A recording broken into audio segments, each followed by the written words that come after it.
हमने जब ये चैप्टर स्टार्ट किया था तो हमने कहा था फाइनेंशियल मार्केट को हम दो पार्ट्स में डिवाइड कर सकते हैं, एक मनी मार्केट में और एक कैपिटल मार्केट के अंदर में। कैपिटल मार्केट यानी कि जब हम ऐसे फाइनेंशियल इंस्ट्रूमेंट इशू करते हैं जिसका मैच्योरिटी पीरियड 1 साल से ज़्यादा का होता है, उसको कैपिटल मार्केट बोलते हैं। और कैपिटल मार्केट के अंदर भी हमने डिस्कस किया था कि it is divided into two parts, primary market and secondary market. Primary market यानी कि न्यू इश्यू मार्केट कही जाती है, और सेकेंडरी मार्केट का मतलब होता है जहां पर already existing shares cell purchase किए जाते हैं, एग्जिस्टिंग सिक्योरिटीज यानी कि shares, bonds, debentures cell purchase किए जाते हैं, उसको सेकेंडरी मार्केट कहते हैं। फिलहाल इस वीडियो में हम डिस्कस करेंगे प्राइमरी मार्केट क्या होती है। इसका मतलब होता है new issue market. It deal with new securities being issued for the first time. Obviously बात है, न्यू सिक्योरिटी है तो फर्स्ट टाइम वो इशू की जाएंगी, तो इसका मतलब क्या है कि ऐसी सिक्योरिटी जो फर्स्ट टाइम इशू की जाती हैं वो प्राइमरी मार्केट में इशू की जाती हैं। फंक्शन की बात करें, moving funds from savers to investors, वहां पर भी हमने बात की थी कि सेवर को एक इन्वेस्टर बनाया जाता है डायरेक्टली और इनडायरेक्टली थ्रू दिस मार्केट। अब बात आती कौन डील करता है इस मार्केट के अंदर में। इन्वेस्टर्स कौन होते हैं? इन्वेस्टर्स होते हैं banks, financial institutions, insurance companies. अब ध्यान दीजिए, यहाँ पर इंश्योरेंस कंपनी की बात आती है। मान लीजिए आप LIC में अपना इंश्योरेंस प्रीमियम जमा करा रहे हैं, आपने इस मार्केट में नहीं पैसा लगाया, आपने कहाँ लगाया? इंश्योरेंस प्रीमियम में। लेकिन इंश्योरेंस कंपनी उस फंड को क्या करती है? इस मार्केट में लगाती है। यानी कि इनडायरेक्टली आप भी क्या बन गए? सेवर से इन्वेस्टर्स। Is that clear? तो banks, financial institutions, insurance companies, mutual funds, individuals मतलब आप डायरेक्टली भी लगा सकते हैं और इनडायरेक्टली बैंक्स के थ्रू भी लगा सकते हैं। तो इन्वेस्टर्स ये सब लोग होते हैं।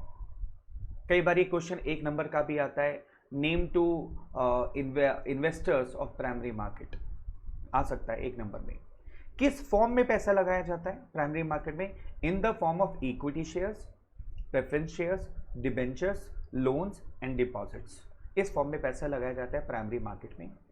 ये पैसा किस काम आता है? For setting up new projects, expansion के लिए, डाइवर्सिफिकेशन के लिए, मॉडर्नाइजेशन ऑफ एग्जिस्टिंग प्रोजेक्ट्स के लिए, मर्जर्स के लिए और टेक ओवर के लिए। अब आप कहेंगे सर ये मर्जर क्या होता है, टेक ओवर क्या होता है, कुछ समझ नहीं आ रहा। हालांकि मर्जर टेक ओवर ही पहले आपके सिलेबस में हुआ करता था, बट अभी ये आपके सिलेबस में नहीं है, चैप्टर 3 में हुआ करता था। मैं आपको फिर बता देता हूँ यहाँ पर। एक्सपेंशन मतलब बिजनेस को एक्सपेंड करना, डाइवर्सिफिकेशन मतलब बिजनेस की दूसरी प्रोडक्ट लाइन में लेके जाना। ये हमने डिस्कस किया था ऑर्गेनाइजिंग चैप्टर में आपके साथ में, डिविजनल स्ट्रक्चर में हमने। जब हम डाइवर्सिफाई करते हैं एक प्रोडक्ट लाइन से दूसरी प्रोडक्ट लाइन में, उसको डाइवर्सिफिकेशन कहते हैं। उसके लिए भी पैसा रेज किया जा सकता है। अगर कोई एग्जिस्टिंग प्रोजेक्ट है, आप उसको मॉडर्नाइज करना चाहते हो, बड़ा करना चाहते हो, नई शेप देना चाहते हो, उसके लिए भी पैसा यूज़ किया जाता है। मर्जर का मतलब होता है जहाँ दो कंपनियां आपस में समझौता कर लेती है और एक कंपनी बन जाती है, उसको मर्जर कहा जाता है। शादी करना, दो कंपनियों की शादी कह सकते हो आप, ठीक है, जैसे वोडा और आइडिया ने शादी करी उस तरीके से, उसको हम बोलते हैं मर्जर्स, ठीक है। और उसके अलावा आता है टेक ओवर का मतलब होता है जब बड़ी कंपनी छोटी कंपनी को एक्वायर कर लेती है, खरीद लेती है, उसको टेक ओवर कहा जाता है। और उसके लिए भी प्राइमरी मार्केट में पैसा रेज किया जाता है। अब क्वेश्चन आता है कि प्राइमरी मार्केट में पैसा किस किस तरीके से रेज किया जाता है, उसको हम स्टडी करेंगे। इसको बोलते हैं मेथड्स ऑफ फ्लोटेशन, यानी कि मनी को फ्लोट करने के तरीके।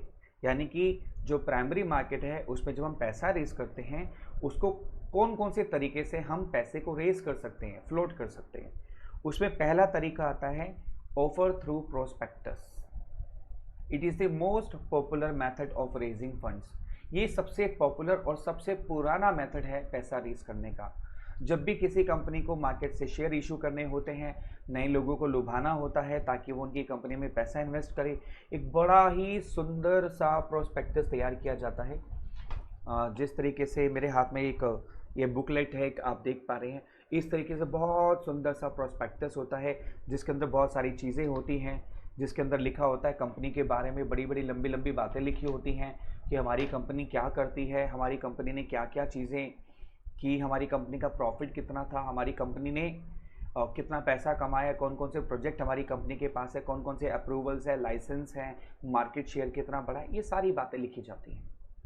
अब आपको यहाँ कन्फ्यूज़न हो रही होगी, मैंने कहा नए शेयर, इसका मतलब ये नहीं है कि नई कंपनी भी होनी चाहिए, ध्यान रखिए, पुरानी कंपनी भी नए शेयर इशू करती है, ध्यान रखिएगा। तो अगर कंपनी पुरानी है तो यहाँ पर वो नए शेयर इशू कर सकती है ऑफर थ्रू प्रोस्पेक्टस के। हाँ, अगर कंपनी नहीं है और पहली बार शेयर इशू कर रही है, ऑफर थ्रू प्रोस्पेक्टस कर रही है, तो वो क्या लिखेंगे, तो वो अपनी फ्यूचर प्रोजेक्शन के बारे में लिखेंगे कि फ्यूचर में हम क्या क्या कर सकते हैं, हमारे पास कौन कौन से अप्रूवल्स हैं, फ्यूचर में हमारे क्लाइंट कौन कौन से हो सकते हैं, किन के साथ टाई अप हो चुका है, वगैरह वगैरह, वो ये मेंशन कर सकती है। So it's a most popular method of raising funds. It direct appeal to the investors to raise capital through an advertisement in newspapers and magazines। यानी यहाँ पर इन्वेस्टर से डायरेक्ट हाथ जोड़कर अपील की जाती है कि कृपया करके हमारे शेयर्स को सब्सक्राइब कीजिए, हमें पैसा दीजिए। और ये जो सब्सक्रिप्शन होता है कि फॉर्म कहाँ से मिलेगा, प्रोस्पेक्टस कहाँ से मिलेगा, न्यूज़पेपर में, मैगजीन्स में एडवर्टीजमेंट दी जाती है कि कंपनी का आईपीओ आ रहा है, इनिशियल पब्लिक ऑफर जिसको बोलते हैं हम, आईपीओ, है ना। तो बड़ी बड़ी कंपनियां न्यूज़पेपर में, मैगजीन्स में आर्टिकल्स निकालती हैं, एडवर्टीजमेंट देती है कि हमारी कंपनी शेयर्स इशू करने जा रही है और आप इसके लिए सब्सक्राइब कीजिए, आप इसके लिए एप्लीकेशन फॉर्म भरिए, जिसको एप्लीकेशन मनी भी कहते हैं, राइट। हाँ, दूसरी बात आती है, इश्यूज में बी अंडर रिटन और required to be listed on at least one stock exchange. देखो, जब पब्लिक को शेयर्स इशू किए जाते हैं तो उसके लिए एक प्रायर कंडीशन होती है कि कंपनी को किसी ना किसी एक स्टॉक एक्सचेंज में अपने आप को लिस्ट कराना होता है, ताकि फर्दर वो जो शेयर्स इशू किए जा रहे हैं वो पब्लिक स्टॉक एक्सचेंज में जाकर के खरीद सके और बेच सके। इसलिए स्टॉक एक्सचेंज की परमिशन, यानी स्टॉक एक्सचेंज में लिस्ट होना कंपनी का कंपलसरी होता है। तो इसके लिए क्या करना पड़ेगा, companies are required to be listed on at least one stock exchange. Issues में भी अंडर रिटन, अंडर रिटन का मतलब क्या होता है, नहीं पता। अंडर रिटन का मतलब ये होता है कि बड़े बड़े जो स्टॉक हाउसेस होते हैं वो क्या करते हैं, सारे शेयर्स खरीद लेते हैं एक साथ, कंपनी के शेयर्स एडवांस में खरीद लेते हैं और बाद में वो एक एक करके बेचते हैं। जैसे होलसेल में खरीद लिया, उसको अंडर राइटिंग कहते हैं। क्या बोलते हैं, अंडर राइटिंग ऑफ शेयर्स। यानी बड़े ब्रोकर्स क्या करते हैं, कंपनी के पास जो शेयर्स होते हैं वो बल्क में खरीद लेते हैं, 20,000 शेयर खरीद लिए, अब 5-5, 10-10, 15-15 करके आगे बेचते हैं। तो इश्यूज अंडर रिटन भी हो सकता है और इसके लिए कंपनी को एक स्टॉक एक्सचेंज में लिस्ट कराना कंपलसरी है। अगला पॉइंट आता है, contents of the prospects should be in accordance with the companies act and SEBI guidelines. अब जो प्रोस्पेक्टस होता है, जो मैंने कहा बड़ा ही लुभावना होता है, बड़ा सुंदर सा बनाया जाता है, अच्छी अच्छी बातें लिखी जाती हैं और केवल लंबी लंबी बातें छोड़ी जाती है उसमें। इसीलिए यहाँ पर लिखा हुआ है कि contents of the prospectus should be in accordance with the companies act. यानी आप उसमें कोई भी लंबी लंबी बातें नहीं छोड़ सकते, आपको जो भी बातें लिखनी है वो कंपनीज एक्ट के तहत लिखनी है और सेबी की गाइडलाइंस के तहत लिखनी है। अभी सेबी क्या है, सेबी का मतलब है securities and exchange board of India. इसी चैप्टर में मैं आपसे डिटेल में डिस्कस करूंगा सेबी के बारे में। सेबी की फुल फॉर्म क्या है, securities and exchange board of India. जितनी भी कंपनीज हैं उनको, उन पर कंट्रोल करने वाली बहुत बड़ी ऑर्गेनाइजेशन है जिसको सेबी कहा जाता है। यानी यहाँ पर आप कोई भी कंटेंट अगर आप लिखते हो उसके अंदर प्रोस्पेक्टस में, वो कंपनीज एक्ट और सेबी की गाइडलाइंस के तहत ही लिखेंगे आप। तो ये हमारा कंप्लीट हुआ offer through prospectus. This is one of the method of flotation, यानी मनी को फ्लोट करने का एक बहुत ही आसान तरीका। दूसरा तरीका होता है offer for sale. Securities are not issued directly to the public but through intermediaries like issuing houses और stock brokers. Companies sell securities in block at an agreed price to the brokers who resell them to the investing public। देखो, offer through prospectus में हम public को appeal करते हैं कि वो shares को इन्वेस्ट करें, लेकिन ऑफर फॉर सेल के अंदर क्या किया जाता है, बड़ी बड़ी जो नामी गिरामी कंपनियां होती हैं वो इशूइंग हाउसेस को बुलाती है, स्टॉक ब्रोकर्स को बुलाती है, यानी बड़े बड़े स्टॉक ब्रोकर्स जिनके पास में बहुत सारे इन्वेस्टर्स होते हैं उनको बुलाती है और उनको ब्लॉक में सेल कर देती है। जैसे मान लीजिए आपको शेयर्स बेचने हैं, ऑब्वियस ही बात है, मान लीजिए आपके पास 1 लाख शेयर्स है, तो आपने क्या किया, पब्लिक को सब्सक्रिप्शन के लिए अप्लाई ना करके आपने बड़े बड़े स्टॉक ब्रोकर्स को पार्टी में बुलाया और उनको कहा जी ये हमारा कंपनी का प्रोफाइल है और हम शेयर्स इशू करना चाहते हैं। एक स्टॉक ब्रोकर ने कहा जी 20,000 शेयर मेरे हो गए, एक ने कहा जी 15,000 मेरे, एक ने कहा 30,000 मेरे, और ऐसे करके आपके 5-6 स्टॉक ब्रोकर्स हैं या 10 स्टॉक ब्रोकर्स ने आपके सारे शेयर्स खरीद लिए। तो इसमें ब्लॉक होते हैं। ब्लॉक का मतलब होता है जैसे आपने ब्लॉक बना दिए 10,000 का शेयर्स, यानी एक 10 खरीदो या 20,000 खरीदो या 30,000 खरीदो, उसको ब्लॉक कहा जाता है। ठीक है, तो कंपनीज ब्लॉक में शेयर बेचती हैं और ये जो इशूइंग हाउसेज होते हैं, स्टॉक ब्रोकर्स होते हैं, सारे शेयर्स इकट्ठे खरीद लेते हैं। कंपनी को ये फायदा हो जाता है कि जद्दोजहद नहीं करनी पड़ती, 2-2 4-4 शेयर्स के लिए इकट्ठे बिक जाते हैं, अच्छे रेट पर बिक जाते हैं, हाथ के हाथ पैसा मिल जाता है। इन ब्रोकर्स को ये फायदा होता है कि कम दामों पर शेयर मिलते हैं और ये 2-2 5-5 करके फिर इनको रीसेल करते हैं, अपने सब ब्रोकर्स के थ्रू इन्वेस्टर्स को बेचते हैं, थोड़े महंगे दाम पर बिकते हैं। ऑफकोर्स ब्रोकर्स को अपने पैसे तो कमाने हैं। तो ये भी एक तरीका होता है जिसको हम बोलते हैं ऑफर फॉर सेल। पहला कौन सा मेथड था, ऑफर थ्रू प्रोस्पेक्टस, दूसरा है ऑफर फॉर सेल। तो ये हो गए 2 मेथड ऑफ फ्लोटेशन। अब अगले मेथड पर आते हैं। अगला मेथड आता है प्राइवेट प्लेसमेंट। प्राइवेट प्लेसमेंट का मतलब होता है allotment of securities by a company to institutional investors and some selected individuals. यानी यहां पर अब हम जो क्या कर रहे हैं कि स्टॉक ब्रोकर्स को नहीं बुला रहे, इशूइंग हाउसेस को नहीं बुला रहे, हमने क्या किया, अपने नामी गिरामी दोस्तों को बुलाया, रिश्तेदारों को बुलाया जो बड़े बड़े बिजनेसमैन हैं। ठीक है, तो अब हम उनको क्या कर रहे हैं, उनको शेयर्स इशू कर रहे हैं। जैसे पार्टी में हमने बुलाया और उनको हमने बोला कि देखो यार एक प्रोजेक्ट हम लॉन्च करने वाले हैं, तो बताओ आप कितना कितना इन्वेस्ट करना चाहते हो या कोई करना चाहता है। तो दोस्तों ने कहा अरे यार तुम कंपनी चला रहे हो, तुम पर विश्वास नहीं करेंगे, उठा करके पैसा डाल दिया। तो देखो यहाँ पर ना तो प्रोस्पेक्टस बनाने की ज़रूरत पड़ी, ना ज़्यादा कन्विंसिंग करने की ज़रूरत पड़ी, और यहाँ पर जो ब्रोकरेज की कॉस्ट होती है वो भी बच गई और पैसा एकदम इमीडिएटली रेज हो गया।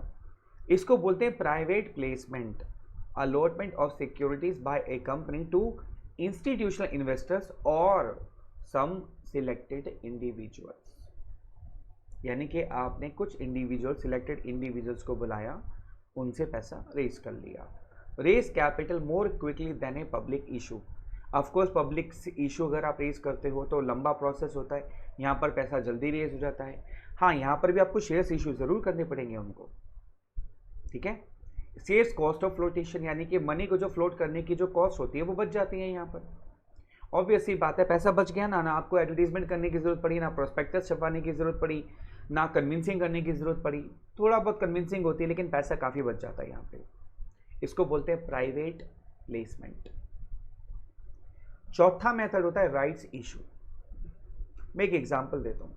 मान लीजिए रिलायंस को 50,000 करोड़ रुपया रेज करने की ज़रूरत पड़ती है, नई शेयर्स इशू करना चाहती है रिलायंस। अब रिलायंस के पास ये ऑप्शंस भी है जो अभी तक हमने पढ़ी, तीनों ऑप्शंस हैं कि भैया वो पब्लिक इशू करे या फिर ऐड करे कि मेरे शेयर सब्सक्राइब कर लो। उससे भी बढ़िया एक तरीका और है, रिलायंस के करीब 30 लाख शेयर होल्डर्स हैं, 30 लैक्स। अगर वो उन्हीं शेयर होल्डर्स को अगर बोले कि आप मेरे शेयर्स खरीद लो, तो सोचो। और अगर केवल उन्हीं के पास राइट हो कि एग्जिस्टिंग शेयर होल्डर्स ही रिलायंस के नए शेयर्स खरीद सकते हैं, तो इस इशू को कहेंगे राइट इशू। ध्यान से समझिएगा, the shareholders are offered the right to buy new shares in proportion to the number of shares they already possess. मान लीजिए रिलायंस के आप ही शेयर होल्डर हैं और आपके पास रिलायंस के पहले से ही 10 शेयर्स हैं। अब आपके पास शेयर्स है तो ये नेचुरल सी बात है, आप उसके शेयर से खुश तो होंगे। अब रिलायंस दोबारा से पैसा रेज करना चाहती है, तो रिलायंस ने आप ही को कहा कि हम 2:1 की रेशो में शेयर्स इशू कर रहे हैं, यानी जिनके पास 2 शेयर हैं वो 1 शेयर हमारा नया खरीद सकता है। आपके पास शेयर कितने, 10, तो आपके पास नए शेयर का राइट कितना होगा, 5 शेयर्स का, 2:1 की प्रोपोर्शन में। 2 वाले को 1 मिला तो 10 वाले को कितने मिलेंगे, 5। अब आपके पास 5 राइट शेयर्स खरीदने का राइट है। अब क्वेश्चन ये आता है आप क्यों खरीदोगे और कंपनी आप ही को क्यों दे रही है? कंपनी क्या करती है, जो मार्केट प्राइस होता है उससे कम पर अपने एग्जिस्टिंग शेयर होल्डर्स को देती है। दो फायदे बताऊं कौन कौन से? देखो, मान लीजिए आप ही रिलायंस के शेयर हैं, होल्डर्स हैं, आपके पास 10 शेयर हैं, आप रिलायंस में आपने पहले ट्रस्ट किया, आपने पैसा लगाया। अब जो नया शेयर आ रहा है, मान लीजिए उसका मार्केट प्राइस है 100 रुपये, 10 रुपये का शेयर है, मार्केट प्राइस है 100 रुपये। जो आपके पास 10 शेयर हैं उसका 100 रुपये प्राइस है। अब कंपनी नया शेयर ला रही है, मार्केट में कितने का मिलेगा? 100 रुपये का। कंपनी कहती है मैं आपको 80 रुपये में देती हूँ, 10 रुपये का शेयर 80 रुपये में आपको देती हूँ मैं। आपको दो फायदे हो गए, एक 100 रुपये वाली चीज आपको 80 रुपये में मिली, दूसरा ये राइट सिर्फ आपके पास है कि आप ही सस्ती चीज खरीद सकते हो, कोई और नहीं खरीद सकता। हाँ, अगर आप चाहे तो आप इस राइट को अपने दोस्त को बेच सकते हैं, मसलन मुझे बेच सकते हैं। जैसे मान लीजिए आप नहीं खरीदना चाहते तो आपके पास दूसरा राइट क्या है कि जो 80 रुपये का शेयर था वो आप मुझे बेच देंगे, मैं खरीद लूंगा 90 रुपये में।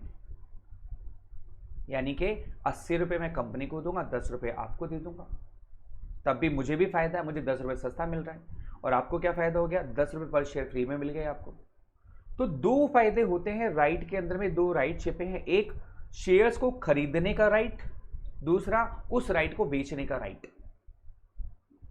और इसको बोलते हैं राइट इशू, यानी कि एग्जिस्टिंग शेयर होल्डर को ये राइट दिया जाता है कि वो मार्केट से कम प्राइस पर शेयर्स कंपनी से डायरेक्टली खरीद सकते हैं। और ये बहुत अच्छा मेथड माना जाता है जिसमें एग्जिस्टिंग शेयर होल्डर्स भी खुश हो जाते हैं और कंपनी को पैसा रेज करना भी आसान हो जाता है। I hope right issue is very clear to you now. Last आता है EIPO। EIPO का मतलब होता है इलेक्ट्रॉनिक इनिशियल पब्लिक ऑफर। बिल्कुल सेम जो आपने पहले वाला पढ़ा था ना, ऑफर थ्रू प्रोस्पेक्टस।